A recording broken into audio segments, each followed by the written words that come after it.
오늘 주시는 하나님의 말씀은 마태복음 5장 1절에서 3절까지의 말씀입니다. 제가 봉독해 드리겠습니다. 예수께서 무리를 보시고 산에 올라가 앉으시니 제자들이 나온지라. 입을 열어 가르쳐 이르시되 심령이 가난한 자는 복이 있나니 천국이 그들의 것이며. 아멘. 할렐루야. 오늘 저는 심령이 가난한 자라는 주님의 말씀으로 함께 은혜를 나누겠습니다. 이 세상에 태어나는 사람은 누구나 자신의 행복을 추구할 권리가 있습니다.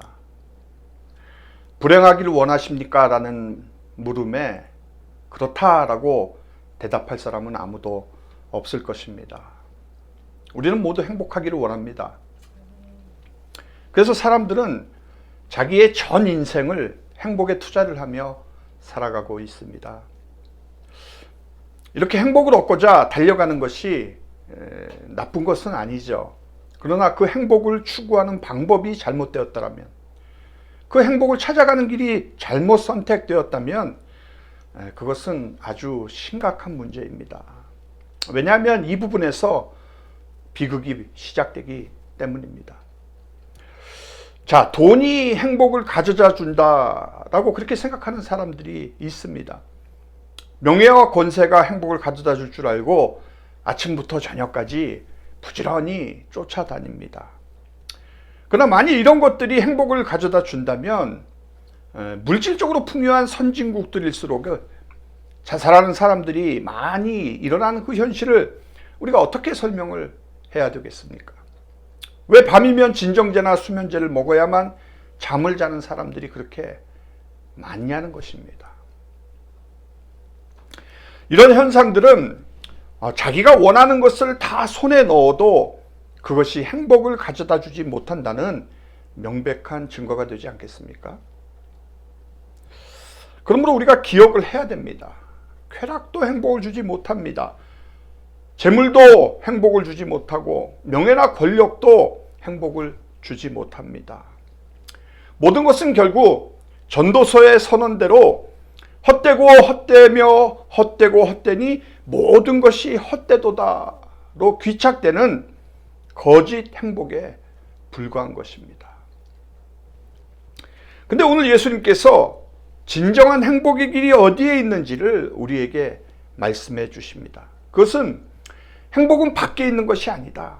행복은 나에게 있다. 그러므로 내가 다스리는 너희의 마음에서 행복을 찾아라. 여러분, 행복을 찾는 100% 확실한 길은 바로 예수님을 닮는 것입니다. 예수님은 행복은 소유의 만족에 있는 것이 아니라 심령이 가난한 데 있다고 말씀을 하십니다. 행복은 웃고 즐기는 데 있지 않고 애통하는 데 있다고 하십니다. 행복은 강한 데 있지 않고 예수님처럼 온유한 데 있습니다. 행복을 욕망을 채우는 데 있지 않고 의에 줄이고 목말라 하는 데 있습니다.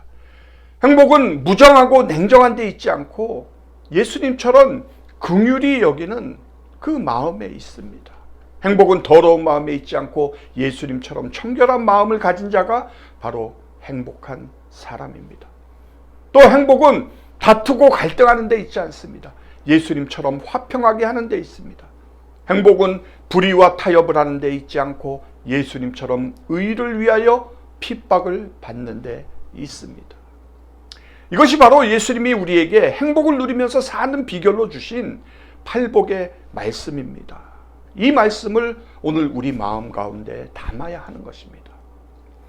예수님의 8가지의 복이 예수님을 믿는 사람이 갖게 될 거룩한 성품이라는 것을 우리에게 말씀하고 계시는 것입니다. 즉, 주님을 믿고 따르는 자는 이러한 성품들을 갖게 될 것이다 라는 것입니다. 그러기에 거듭난 사람, 다시 말해서 하나님이 주시는 새 생명을 가진 하나님의 자녀로 태어난 사람만이, 그 사람만이 닮아질 수 있고 소유할 수 있는 그 주님의 성품인 것입니다. 그래서 팔복은 예수님의 성품을 우리 것으로 받아들였을 때 우리 안에 나타나는 새로운 성품, 거룩한 성품에 대한 말씀인 것입니다. 오늘 팔복을 시작하는 말씀은 본문 3절에 나옵니다. 심령이 가난한 자는 복이 있나니 천국이 그들의 것이며. 이 말씀은 그리스도인들은 심령이 가난해야 한다. 또 다른 말로는 심령의 가난은 그리스도인들이 지녀야 할 보석이다라는 진리를 우리들에게 말씀을 해주고 있습니다. 그럼 주님이 말씀하시는 심령의 가난함은 무엇을 뜻합니까? 우리가 하나님 앞에 가져야 할 마음의 태도를 가리키는 것입니다. 나의 영적 가난함을 감지하고 인정하고 수긍하는 것을 이야기를 하는 거예요. 내 안에 죄밖에 나올 것이 없다는 것을 인정하자는 것입니다. 좀 더 다르게 표현을 하면 하나님 앞에 철저하게 낮아지는 마음의 태도, 그것을 심령의 가난함, 마음의 가난함이라고 하는 것입니다. 여러분, 예수님께서 팔복을 말씀하시면서 가장 먼저 복 있는 자여 그대는 심령이 가난하게 될 것이다 라고 말씀을 하셨다는 것은 우리 성도의 신앙생활의 본질과 핵심이 무엇인지를 분명하게 보여주는 것이라고 말씀드릴 수가 있습니다. 그래서 가장 먼저 나오는 것입니다. 그것은 복받는 성도가 신앙생활을 통해서 도달하는 목적지가 바로 심령의 가난이라는 목적지라는 것입니다. 그럼에도 많은 사람들이 이 심령의 가난을 겸양의 미덕 정도로 생각하는 것 같습니다. 또 어떤 분들은 욕심을 버리는 겸손한 마음, 마음을 비우는 마음 상태 정도로 이해를 하고 있는 것 같습니다. 근데 심령의 가난은 내가 심령을 가난하게 해야지라고 결단을 한다고 해서 될 수 있는 게 아니라는 것입니다. 심령의 가난은 자기 존재 자체에 대한 새로운 발견이고 새로운 깨달음을 이야기를 하는 것입니다. 아, 나는 이러한 존재인 줄 알았는데 그게 아니었구나 라는 이 자각, 이것이 바로 성경이 말씀하는 심령의 가난인 것입니다. 그래서 심령의 가난은 자기 자신의 한계와 불가능을 발견하고 깨달아서 곧바로 하나님 도와주세요 라는 그 부르짖음으로 연결이 되는 것입니다. 심령이 가난한 자와 가난하지 못한 자를 예수님은 아주 짤막한 에피소드를 가지고 이것을 정확하게 설명을 하고 계십니다. 우리가 잘 아는 누가복음 18장 9절 이하에 보면 이런 이야기가 나옵니다. 어느 날 바리새인하고 세리가 공교롭게도 같은 시간에 성전에 기도하기 위해서 같이 들어가게 되었습니다.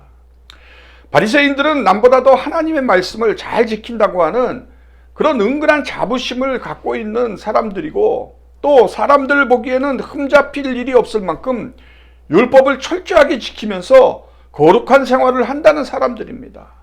그리고 바리새인들은 대개는 돈이 많은 사람들입니다. 한편 세리는 그 당시 사람들에게는 완전히 손가락질 당하는 매국노요 몰입에 같은 인간이고, 양심을 떼어놓고 사는, 그래서 사람들로부터 인간 대우를 받지 못하는 쓰레기 같은 인간이었습니다. 물론 세리도 돈이 많은 사람입니다. 자, 이 두 사람이 성전에 들어갔습니다. 바리새인은 자신만만하게 성전의 저 앞자리까지 들어가서 두 손을 번쩍 들고 머리를 하늘로 쳐들고 눈을 뜨면서 기도를 했습니다. 하나님 아버지, 나는 이 세상에서 다른 사람들하고는 구별이 되는 사람입니다. 토색하는 사람, 간음하는 사람, 이렇게 다른 사람하고 구별된 것을 감사드립니다. 그리고 하나님도 아시다시피 저는 일주일에 2번씩 금식을 하고, 그리고 저는 11조를 꼬박꼬박 냅니다 라고 이렇게 기도를 했습니다. 여러분, 이런 사람은 마음이 가난한 것이 아니라 마음이 부자인 사람입니다. 심령이 부한 자, 심령에 무엇을 가득히 담고 있는 사람입니다. 그래서 하나님 앞에 나가서 뭔가 자기가 한 일을 자꾸 자랑을 하고 싶은 거죠. 이와 같은 것을 가장 잘 보여주는 예는 라오디아 교회일 것입니다.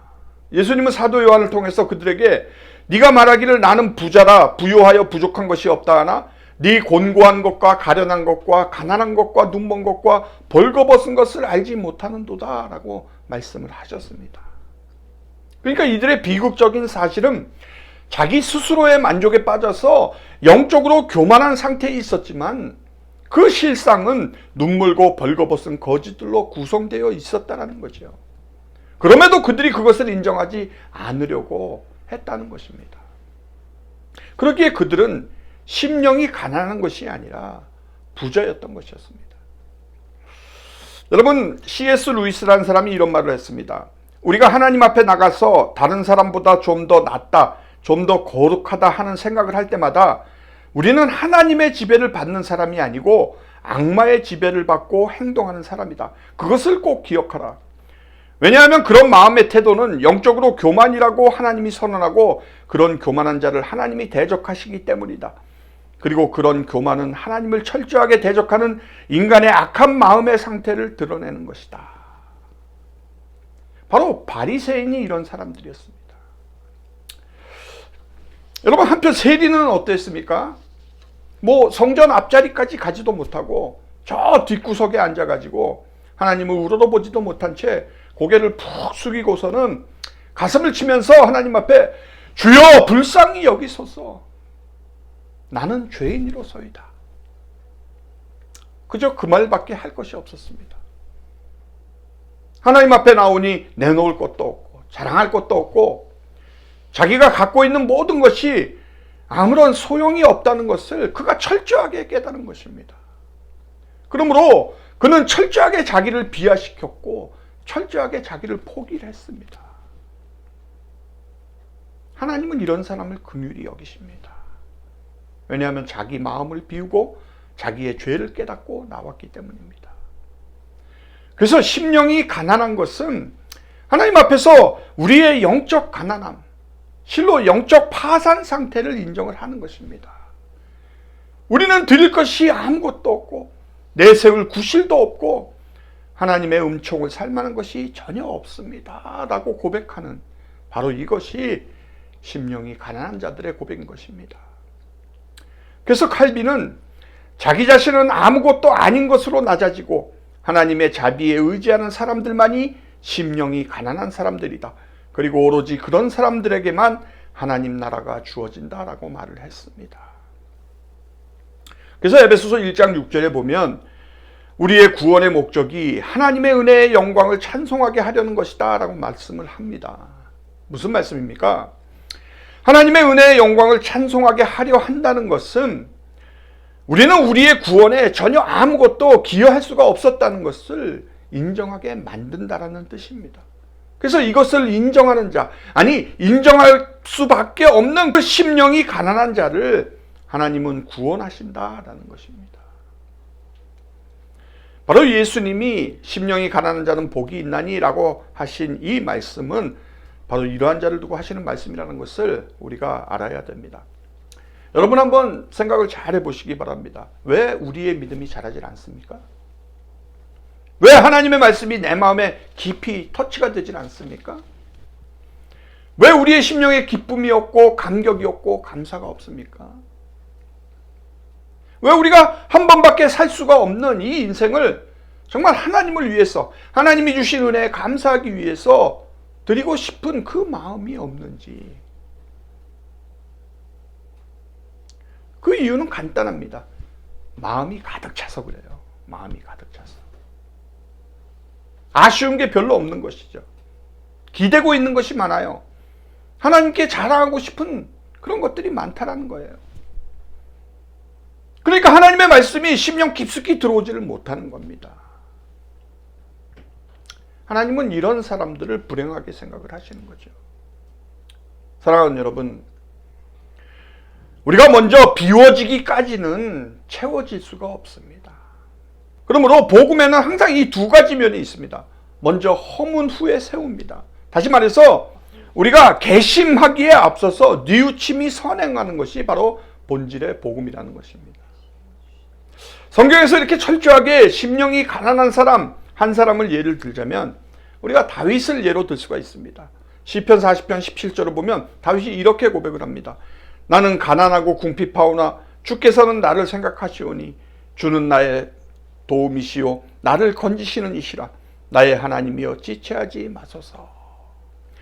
여러분, 다윗은 이스라엘의 왕입니다. 이 시편을 쓸 때에도 다윗은 왕이었습니다. 근데도 다윗은 자신을 가리켜서 가난하다, 궁핍하다라고 이야기를 합니다. 그러니까 여기에서의 가난은 마음의 가난, 심령의 가난을 가리키고 있는 것이죠. 다윗은 자신을 마음이 가난한 자라고 고백을 하면서 나를 도와주세요. 나를 건져주세요. 라고 부르짖습니다. 어디서 건져달라는 것입니까? 죄에서 건져달라는 것입니다. 그게 심령이 가난한 자의 부르짖음인 것입니다. 다윗이 밧세바를 범한 후에 자신의 죄를 감추고 토설치 않았을 때는 종일토록 신음을 하고 뼈가 쇠하도록 고통스러워했지만 하나님이 나단 선지자를 통해서 자신의 죄를 드러내셨을 때 그가 그것을 인정하고 회개할 때 심령이 가난한 자가 되었을 때 그의 입에서 찬송이 터진 것을 볼 수가 있습니다. 자, 그렇다면 우리의 이 가난한 마음이 어떻게 구원의 증거가 된다는 것이죠. 여러분, 고린도후서 8장 9절에 보면 우리 주 예수 그리스도의 은혜를 너희가 알거니와 부요하신 이로써 너희를 위하여 가난하게 되심은 그의 가난함으로 말미암아 너희를 부요하게 하려 하심이라 라고 말씀을 합니다. 무슨 말씀입니까?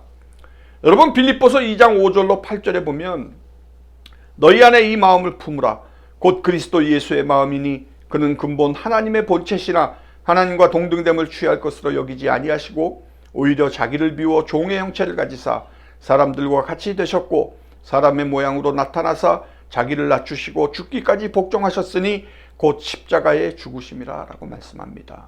여기 보면 예수님이 누구라고 했죠? 그는 근본 하나님의 본체시다 라고 합니다. 그렇게 부요하신 분이 오히려 자기를 비워 종의 형체를 가지시고 사람의 모양으로 나타나시고 자기를 낮추시고 죽기까지 복종하셔서 곧 십자가에 죽으셨다라고 합니다. 그러니까 이 세상에서 진짜로 가난한 마음, 상한 심령이 누구였다는 거죠? 예수님이시라는 것입니다. 예수님이 십자가에서 아버지여 아버지여 어찌하여 나를 버리셨느니까 라고 하셨습니다. 예수님이 십자가에서 내려올 능력이 없으셨겠습니까? 당연히 있었죠. 그분이 하나님이신데. 그러나 아버지의 뜻이 그 자리에서 죽는 것이었기 때문에 주님은 무력한 자가 되어서 아버지의 뜻을 행한 것입니다. 왜 시편 51편 17절에 하나님께서 구하는 제사는 상한 심령이라고 했나요? 제사의 제물은 점도 없고 흠도 없는 예수님의 모형이잖아요. 그러니까 내가 진정으로 원하는 제사는 상한 심령이다라는 그 말씀은 누구를 원한다는 거죠? 바로 제사의 모형 되시는 예수님을 원한다라는 것입니다. 그래서 예수의 상한 심령 되심과 그로 말미암아 우리가 살아났다는 것을 우리가 깨닫고 하나님께서 거저 주신 그 은혜를 찬송하는 자가 또 다른 상한 심령이 되는 것입니다. 즉 예수님의 온전한 자기 부인이 우리의 자기 부인을 이끌어내신다라는 말씀인 것이죠. 이것이 바로 구원의 원리인 것입니다. 근데 내가 가난한 것 같기는 한데 그렇게 가난한 것 같이 느껴지지가 않는다라면 예수의 부요함이 나에게 온전하게 오지를 못했다라는 거예요. 바꿔 말하면 나의 심령이 철저하게 가난해져야 예수님께서 주시는 그 부요를 감사하게 받을 수가 있다는 그 말씀입니다. 자, 그렇다면 심령이 가난한 것을 우리가 할 수가 있느냐라는 일인 것이죠. 아니라는 것입니다. 오직 예수 그리스도의 어린 양의 보혈만이 할 수가 있다는 것입니다. 그리고 우리가 그것을 인정하고 받아들일 때 우리도 그와 같이 된다라는 그 말씀인 것입니다. 그러니까 예수를 닮으려고 하는 것보다 예수를 믿는 것이 더 중요하다는 말씀입니다. 이것이 제가 오늘 여러분께 드리고자 하는 심령이 가난한 자에 대한 말씀의 요지인 것입니다. 그럼 이렇게 심령이 가난한 자들에게 주어지는 복이 무엇이냐는 거예요. 바로 천국입니다. 여러분, 예수님은 산상수훈에서 천국에 대하여 계속해서 언급을 하고 계시는 것을 우리가 볼 수 있는데 그렇다면 천국은 무엇인가? 라는 거예요. 여러분, 분명히 아셔야 될 것은 천국은 흔히 우리가 알고 있는 하나님의 백성들이 죽어서 가는 곳이 천국이 아닙니다. 산상수훈에서 예수님은 죽음 이유를 말씀하신 것이 아니에요. 예수님이 사용하신 그 실제적인 단어를 보면 천국은 하나님이 거하시는 매우 실질적이고도 현재적인 영역을 가리키고 있습니다. 즉 천국은 하나님이 통치하시고 악이 무기력한 곳, 다시 말해서 하나님이 원하시는 것이 이루어지는 곳, 그곳이 바로 천국인 것입니다. 근데 예수님은 이 나라가 지금 우리 가까이 왔다고 선포를 하셨습니다. 이 말씀이 무슨 뜻입니까? 천국은 끊임없이 우리 인간의 생활 안에 있다는 거죠.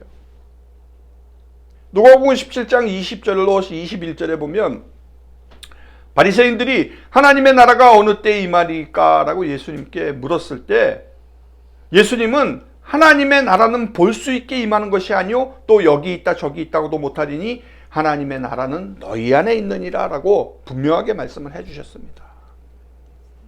그러므로 예수님의 말씀을 듣고 행하는 모든 사람은 지금 현재를 살아가고 있지만 이미 영원 속에 들어선 삶을 산다라는 거예요. 그 삶이 어느 것에도 무너지지 않는 삶, 즉 영원한 삶을 살게 된다는 것입니다. 다시 말해서 현재 천국의 삶을 살았던 그 삶이 죽음 이후에도 계속해서 연결되어진다는 것이죠.